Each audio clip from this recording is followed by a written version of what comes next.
Well, folks have been asking me to do a video on the electrical system of my camper and my truck.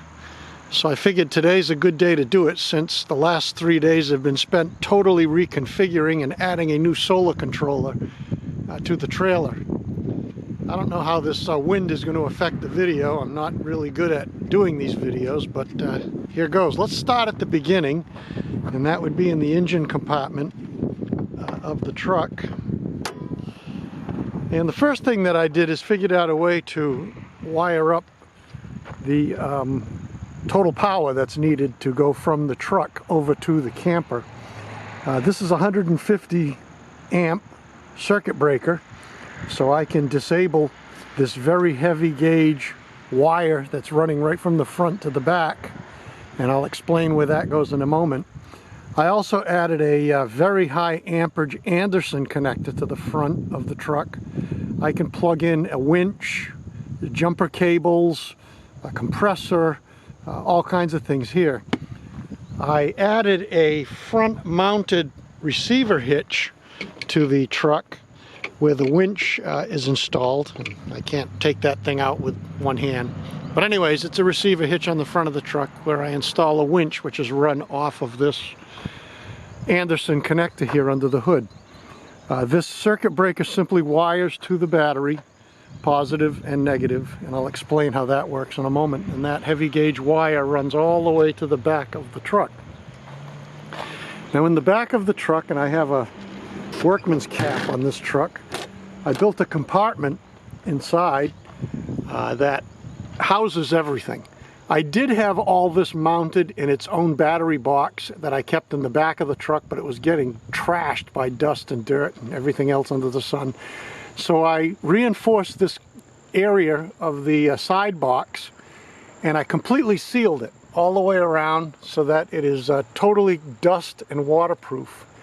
Now what we have in here up at the top, going from left to right, is first of all we have fuses which are connected to different accessories, mostly those connectors that you see here. A cigarette lighter plug in the middle here, what's called a BMW John Deere plug, which powers my rooftop tent for camping, and smaller Anderson connectors for just other types of devices like coffee maker and water heater and all different things like that. Now up on the roof of this camper, and I don't know if I'm going to be able to show them to you, I have two small solar panels, and those solar panel wires run down into this S designated plug here with, again, more Anderson connectors. Now I can also run larger solar panels that I have, portable solar panels, into this connector. This connector now goes up into, as you can see, solar charge controller, and right now the battery's at full, but if I plug in the solar connector, you can see that little icon of a solar panel, and it's charging up the battery, but the battery's full, so there's really nothing happening right now, nothing needed. So that's a solar charge controller, and that output of that charge controller goes directly into the battery, which I'll show you in a minute. The big change has been this DC to DC battery charger. Back in the day, if you wanted to charge batteries through the alternator of your truck, you would simply run a wire from the alternator. Well, we can't do that anymore, because for fuel mileage ratings, most vehicles now have smart alternators. And once they see the truck's battery is charged, they just simply stop charging. If you just simply add another battery to that alternator, the alternator goes crazy. It doesn't know what to do. It's seeing charged battery, uncharged battery, it doesn't know what's going on. And it'll actually burn out your alternator long term, or short term in some cases. These DC to DC battery chargers have always been available, but they were $1,000 or more a few years ago. Renogy and other companies have now found a way to produce them for well under $200. This unit is a 40 amp charger. So it takes the alternator, which is a 240 amp alternator, heavy duty alternator in this truck, and takes 40 amps out of it and dumps it into the battery. So I set this up to be a portable. It's not directly hooked up. It's hooked up to the truck. The actual truck wiring comes directly from the battery, which is at the front of the truck. And then it simply goes to anything I want it to go to through yet another Anderson connector. So I can hook it up to the battery in the truck here, the auxiliary battery, or to the travel trailer, which I'll show you in a minute. So that's the DC to DC battery charger that's hooked up. Also have a pure sine wave inverter. Once again, pure sine wave is needed if you're going to run electronic devices like computers, laptops, phones, those types of things. Again, a few years ago, very expensive. Costs have come dramatically down, and now this is a 2,000 watt, 1,000 constant sine wave, pure sine wave inverter for, again, under $200, and it works perfectly.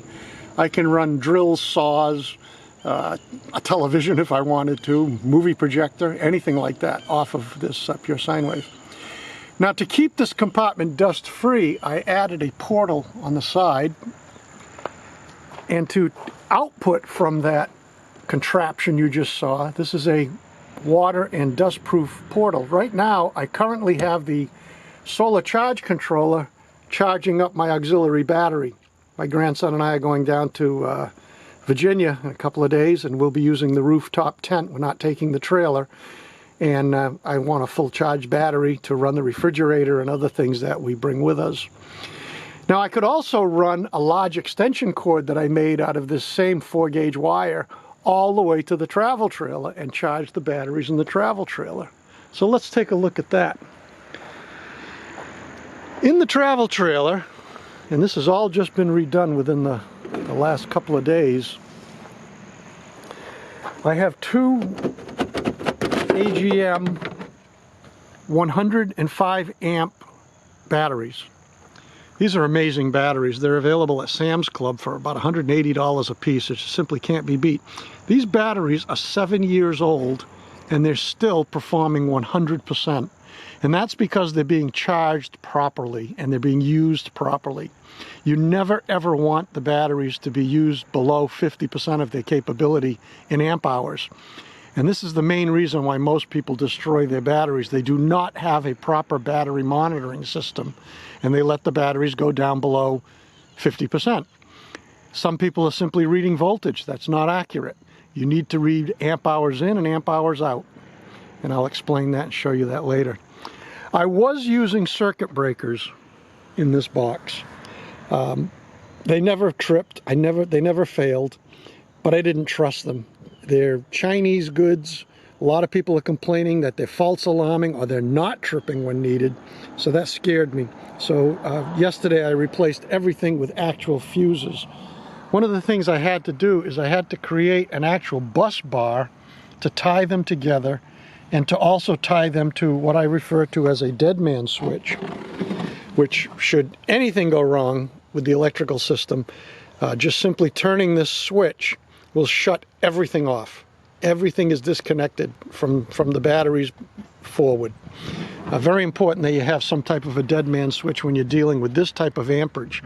As you can see by the size of these wires, there's a ton of amperage running around in this system.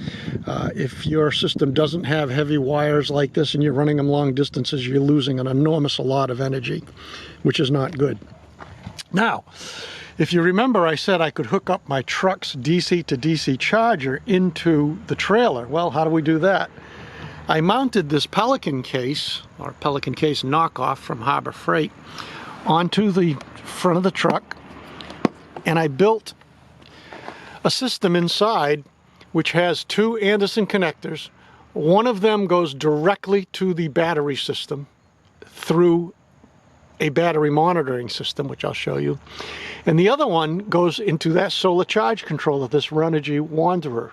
This allows me to use a set of portable 120 watt panels that I can place in the sun. Now this is important because if I'm in a campground and there's a lot of shade covering the panels up on the roof of the trailer, I'm not going to be getting anything.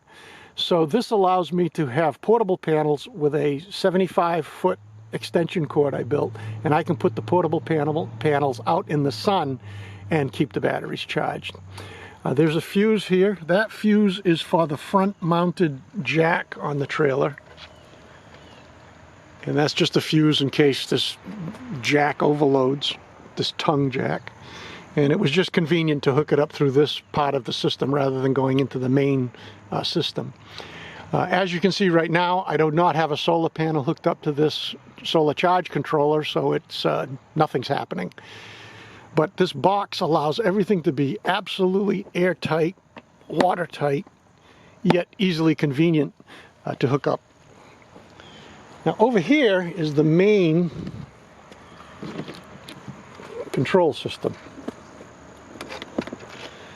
All of this was just redone yesterday. And I apologize for the sun. Maybe I can shade it a little bit with my body. Well, we'll see. It's early in the morning. What I have here is a whole bunch of stuff. First of all, back there is a Xantrex 2000 watt inverter. That allows me to run AC power off of my batteries so that I can run a coffee maker, toaster, all different types of electrical things, a vacuum cleaner or whatever. That's hooked up from the batteries and then directly into the inside of the trailer. This is the new solar charge controller that I just recently installed. It's a EP Ever, and it's highly regarded. And again, this technology just a couple years ago was crazy expensive. So originally I went with a pulse, a different type of charge controller. I don't want to get into the technology, but a much less efficient charge controller. It's a pulse width modulation charge controller. This is an MPPT charge controller. This is purported to extract another 15 to 25% solar energy out of the panels. It's much more sophisticated, it's much bigger, it's much more complicated electronically. Fortunately, once again, the price has come down quite dramatically. On the side of it, you see a temperature. That's simply a $7 fish tank thermometer. I just want to keep track of what the temperature is inside this little compartment. It's quite contained, and I'm a little concerned that it might get a little too hot. If it gets a little too hot during the summer, might have to add a small fan in here. To control this new solar charge controller, it came with the MT50 monitor panel. And right now, as you can see, I don't know if you can see it on the video too well, but there's a little arrow going from the solar panel nomenclature or icon over to the batteries. So it is putting 3.6 amps out of the solar panels and 5 amps into the battery, which is very good this early in the morning. The last solar charge controller wouldn't be doing this. This would be doing about half this amount this early in the morning. Also in here, fuses for different devices. And that right there is called a shunt. That is the device that takes all of the power going into and out of the batteries and sends it to another monitor inside the trailer, which I'll show you in a minute. And that shunt is probably the most important part of this whole installation. If you do not have a battery monitor system that uses a shunt, you don't have a battery monitoring system. All the other systems simply read voltage, which is definitely not accurate. Behind is another fuse box, different fuses going to different types of lights and whatnot. Just for shits and giggles, I also have a full compressor system built into this trailer. I have a 5-gallon tank in the front of the trailer. I can charge that up. I can inflate and deflate tires. I can use a blower to blow off tools and stuff if as needed. Whatever's needed by a compressor. And by simply flipping this switch, that turns the compressor on. I also have 12-volt auxiliary output or input on the side here that can be used to run jumper cables or anything else that I might need to. And I mounted a 120-volt outlet in this compartment to be used for power tools or whatever, and it runs directly off the Xantrex inverter. So all of this is the 12-volt kind of brains of the system, if you will, that's all mounted in the front. Let's take a quick tour up on the roof. I'll show you the solar panels, what they look like.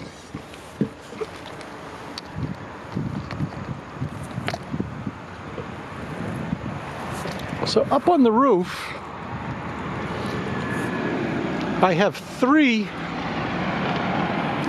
140 watt solar panels. And these solar panels have been just fabulous. They've been on this trailer, geez, I guess it's been nearly 10 years, and they're working just fantastic. Up here I also have all kinds of other stuff too that I've mounted.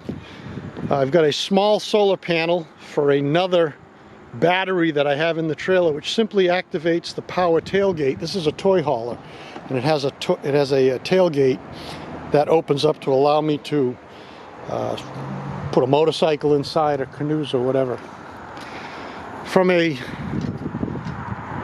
internet point of view, that little teeny stubby antenna is a internet booster, cellular booster system, which allows me to receive cellular and get on the internet for watching TV or doing emails or whatnot, just about anywhere in the country. In the last 7 or 8 years that I've been traveling a lot with the trailer, I've never been able to not have cellular service. This antenna over here is your basic fold-up TV antenna that a lot of travel trailers have, but attached to it is that other antenna, that stick antenna, which is a Wi-Fi repeater. If I'm anywhere near the availability of Wi-Fi, that will grab the Wi-Fi signal, allow me to use it sometimes up to a mile away. It's a great device. Although now with better internet service, I don't use Wi-Fi anywhere near as much as I used to. All of those signal wires now go straight down through the refrigerator vent and down to various components that are down in the trailer itself. So let's go take a look at that. If I don't get killed climbing off this trailer being wet in the morning.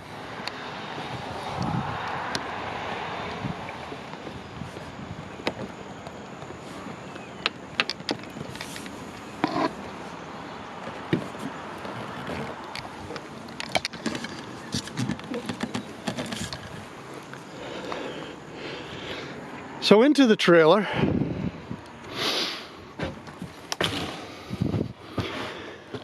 Most of what we just saw outside all ends up somewhere in here.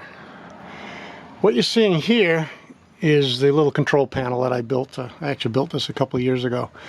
These 4 switches up here are for exterior lights. I have LED lighting on the trailer on all 4 sides so that I can light up the night when I'm coming into a campground or whatnot.